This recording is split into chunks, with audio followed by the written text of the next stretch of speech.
wabarakatuh. Perkenalkan, kami dari kelompok 6. Dengan saya Sabila Indraswari dengan NPM 2359201033 sebagai pemateri 1. Saya pemateri kedua Celia Rana Agustin dengan NPM 2359201019. Dan saya pemateri ketiga Giskaulia Afandi dengan NPM 2359201071. Saya pemateri 4 Anis Fadia dengan NPM 2359201023. Kami di sini membuat tentang sistem pakar konsultasi mental sederhana. Baik, langsung saja kita mulai presentasinya. Saya sebagai pemateri 1 akan menjelaskan latar belakang dari web ini. Latar belakang kami memilih topik ini dari realita yang kita hadapi saat ini, di mana masalah kesehatan mental menjadi isu yang semakin penting dan nyata. Banyak orang di sekitar kita yang mungkin mengalami gejala stres, kecemasan, hingga depresi, namun tidak menyadari atau bahkan enggan mencari bantuan. Hal ini bisa disebabkan oleh berbagai faktor, seperti stigma sosial terhadap orang yang mencari bantuan psikologis, keterbatasan akses ke layanan kesehatan mental, waktu yang terbatas, bahkan ketakutan akan biaya konsultasi. Dalam kondisi seperti ini, dibutuhkan solusi alternatif yang dapat memberikan layanan awal atau self-assessment secara cepat, praktis, dan tepat menjaga kerahasiaan pengguna. Dari sinilah muncul ide untuk membangun sistem pakar yang mampu memberikan konsultasi awal berbasis gejala yang dirasakan. Sistem pakar adalah sistem berbasis komputer yang dirancang untuk meniru proses berpikir dan mengambil keputusan seorang pakar dalam bidang tertentu. Dalam konteks proyek kami, sistem pakar ini berperan sebagai konselor virtual yang bisa diakses oleh siapa saja melalui web. Tujuan utama dari sistem ini adalah agar pengguna dapat mengenali tanda-tanda awal kondisi psikologisnya, seperti apakah ini mengalami stres ringan, gejala depresi, atau gangguan kecemasan. Setelah mengenali gejala tersebut, sistem akan memberikan saran awal yang sesuai, misalnya anjuran untuk istirahat, teknisi relaksi, atau jika dibutuhkan, anjuran untuk segera menemui tenaga profesional. Dengan kata lain, sistem ini tidak menggantikan peran psikolog, tetapi membantu menjembatani langkah awal bagi pengguna untuk lebih sadar dan peduli terhadap kondisi mentalnya. Selanjutnya, rekan saya akan menjelaskan bagaimana sistem ini dibangun, metode yang kami gunakan, serta fitur-fitur utamanya. Terima kasih kepada rekan saya yang telah menyampaikan latar belakang proyek kami. Selanjutnya, saya pemateri kedua akan menjelaskan tentang metode pengembangan dan cara kerja dari sistem pakar yang kami bangun. Sistem ini kami kembangkan dengan pendekatan kualitatif deskriptif, di mana kami tidak hanya merancang dan membangun sistem, tapi juga melakukan analisis terhadap proses berpikir pakar dalam bidang psikologi. Jenis penelitian yang kami lakukan termasuk dalam kategori penelitian pengembangan sistem atau development research.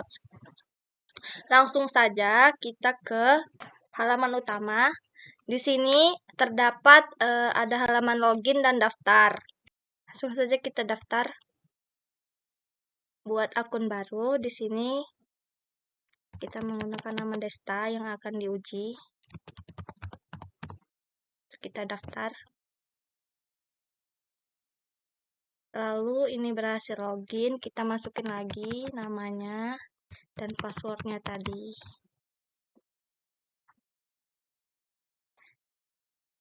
Nah, ini adalah tampilan untuk usernya. Di mana tampilan user ini ada untuk mulai konsultasi dan lihat riwayat. Lalu kita mulai konsultasi. Di sini ada kuesioner konsultasi kesehatan mental. Ada 30 pertanyaan. Di mana 30 pertanyaan itu harus kita isi semua. Lalu di sini saya merasa gugup tanpa alasan yang jelas. Silahkan isi apa yang kalian rasa. Langsung saja kita isi semua.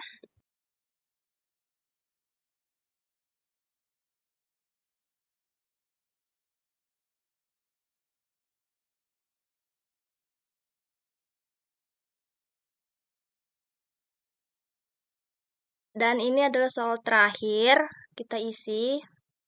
Lalu kita kirim konsultasi. Lalu di sini ada hasil konsultasi kesehatan mental yang dimana username-nya Desta, total skornya 115, didiagnosa gangguan berat. Penjelasannya yaitu skor menunjukkan gejala yang signifikan dan memerlukan perhatian lebih lanjut. Tindakan lanjutnya yaitu segera konsultasi dengan psikologi profesional atau psikiater. Waktu konsultasinya sekian. Dan di sini ada motivasi, berani meminta bantuan Anda tanpa kekuatan, bukan kelemahan. Lalu kita cari psikologi terdekat. Langsung terkonek ke Google psikologi terdekat kita. Misalnya, nah ini ada Kota Bumi Lampung Utara. Jadi di sini akan muncul dokter-dokter yang menangani psikologi. Lalu di sini ada Rumah Sakit Handayani nih. Lalu kita balik lagi ke hasil konsultasi.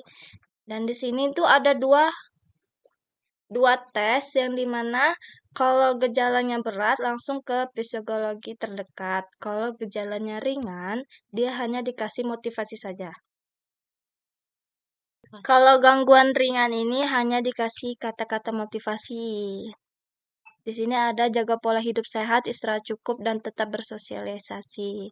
Lalu kita ke halaman dashboard. Lihat riwayatnya. Lalu di sini ada hasil riwayat konsultasi. Di sini ada waktunya, total skor, diagnosa, deskripsinya, dan tindakan lanjut. Langsung saja kita logout dari user ini. Lalu kita login ke admin.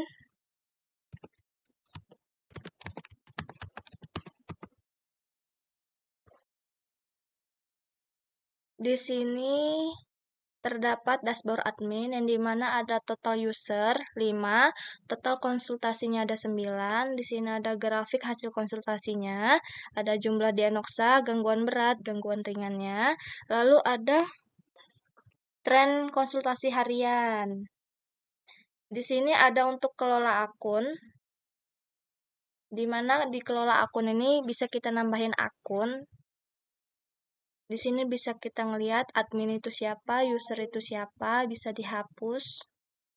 Kita hapus Desta tadi. Dan berhasil.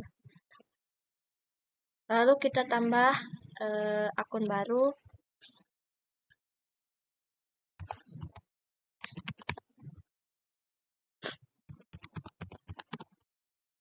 Untuk user. Lalu Rizky sudah menjadi user di sini. Lalu kita ke kelola akun, di mana di kelola akun ini bisa tambah aturan. Di sini kita isi dengan gangguan sedang. Lalu di sini kondisi untuk gangguan sedang atas itu masuk ke 70.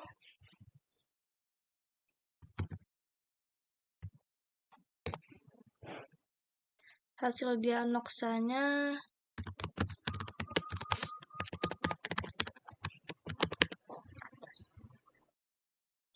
deskripsinya kita isi dengan kata-kata motivasi.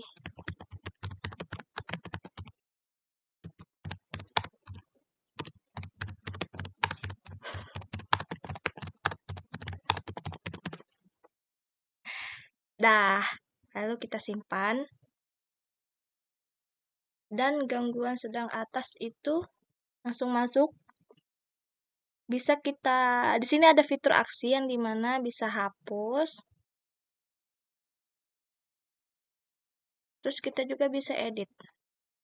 Di sini apa yang mau kita edit. Dan sudah. Dan kita kembali ke halaman dashboard. Secara keseluruhan, pendekatan ini menjadi sistem kami tidak hanya fungsional secara teknis, tetapi juga relevan secara psikologis. Selanjutnya, rekan saya akan menjelaskan tentang struktur sistem, fitur utama yang tersedia, serta bagaimana sistem ini digunakan secara nyata oleh pengguna. Kepada rekan saya yang sudah menjelaskan bagaimana sistem ini dikembangkan dan cara kerjanya. Saya, pemateri ketiga, akan melanjutkan dengan menjelaskan struktur sistem dan fitur-fitur utama yang tersedia dalam sistem pakar konsultasi mental yang kami buat. Secara garis besar, sistem ini dibangun menjadi dua bagian utama, yaitu bagian pengguna atau user interface dan bagian admin atau pengelola sistem. Ini database-nya. Yang pertama namanya mental konsultasi. Di sini ada tabel akun. Selanjutnya ada tabel aturan. Di tabel aturan di sini ada nama aturan, kondisi atau skor. Lalu di tabel hasil, selanjutnya di sini ada tabel pertanyaan yang isinya pertanyaan-pertanyaan konsultasi. Selanjutnya kita langsung saja masuk ke VS Code-nya. Yang pertama di sini ada codingan admin aturan. Ya, codingannya seperti ini. Selanjutnya ada admin PHP. Ada akun manage PHP. Ada out PHP. Selanjutnya ada dashboard PHP. Codingannya seperti ini. Lalu ada edit akun PHP. Ada edit aturan PHP. Ada hapus aturan. Ada hasil PHP. Seperti ini. Selanjutnya ada indeks user PHP. Lalu ada indeks PHP. Ada kelola akun PHP. Selanjutnya ada koneksi PHP. Ada questionnaire PHP. Ada login PHP. Logout PHP. Proses PHP. Proses konsultasi PHP. Register PHP. Riwayat PHP. Rules PHP. Statistik PHP. Tambah aturan PHP. Dan user PHP. Codingannya seperti ini. Dengan struktur ini, sistem kami menjadi fleksibel untuk dikembangkan lebih lanjut, baik dalam hal penambahan gejala baru maupun pengembangan fitur lanjutan. Kami juga memastikan bahwa alur penggunanya mudah dipahami dan sistem dapat digunakan tanpa perlu bimbingan teknis yang rumit. Demikian penjelasan dari saya mengenai struktur dan fitur sistem. Selanjutnya, rekan saya akan menyampaikan analisis akhir kesimpulan dari proyek ini serta saran pengembangan ke depannya. Terima kasih kepada rekan saya yang telah memaparkan struktur dan fitur sistem, kesimpulan, serta saran pengembangan ke depannya. Berdasarkan pengujian dan analisis kami, sistem pakar ini telah memenuhi 3 komponen utama dari sistem pakar, yaitu yang pertama, basis pengetahuan. Aturan yang disusun berdasarkan referensi psikolog dan pengalaman praktis. Yang kedua, ada mesin inferensi yang melakukan penalaran menggunakan metode forward chaining. Yang ketiga, ada antarmuka pengguna yang dirancang sederhana agar dapat diakses oleh siapapun, kapanpun, dan tanpa pelatihan khusus. Keunggulan dari sistem ini adalah dapat digunakan secara anonim, menjaga privasi pengguna, lalu mudah diakses melalui web, lalu bisa memberikan hasil cepat dan otomatis, hanya dengan memilih gejala yang dirasakan. Namun, kami juga menyadari bahwa sistem ini masih memiliki beberapa keterbatasan, yaitu sistem belum menggunakan metode Certainy faktor, sehingga hasil diagnosis masih bersifat kaku atau deterministik. Lalu belum adanya integrasi dengan layanan psikolog profesional untuk tindak lanjut. Lalu juga belum ada fitur grafik perkembangan pengguna atau riwayat psikologis jangka panjang. Berdasarkan hal tersebut, beberapa saran pengembangan ke depan. menambahkan perhitungan tingkat keyakinan agar diagnosis menjadi lebih fleksibel dan realistis, lalu mengintegrasikan sistem dengan layanan konsultasi online, baik via chat, email, maupun video call, lalu menyediakan fitur cetak hasil konsultasi yang bisa digunakan sebagai rujukan saat menemui tenaga ahli. Kesimpulannya, secara keseluruhan, sistem pakar ini telah berhasil diterapkan sebagai alat bantu awal dalam mendeteksi potensi gangguan kesehatan mental. Sistem ini dapat menjadi jembatan antara masyarakat dengan akses layanan psikologi. Kami berharap sistem ini bisa digunakan secara luas dan menjadi solusi digital yang membantu meningkatkan kesadaran dan kepedulian terhadap kesehatan mental. Baik, sekian penjelasan dari saya. Terima kasih. Sekian presentasi dari kami akhiri. Wassalamualaikum warahmatullahi wabarakatuh.